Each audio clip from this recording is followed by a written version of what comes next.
જે છે જેટલું છે એટલામાં જ ખુશ રહો, કેમ કે એમાં જ આપણું હિત છે ને. વધારે પડતો પ્રકાશ પણ માણસને અંધ બનાવી દે છે.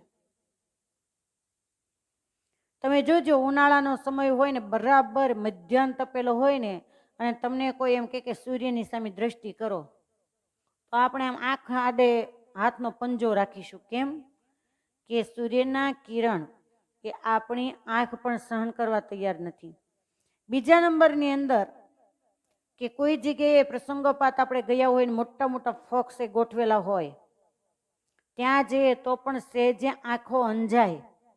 અને ઘણા બધા અજવાળામાંથી પછી આપણે પાછા ફરીએ તો ઘરની અંદર અંધારું અંધારું લાગે. માટે જે છે અને જેટલું છે એમાં સંતોષ માનવો.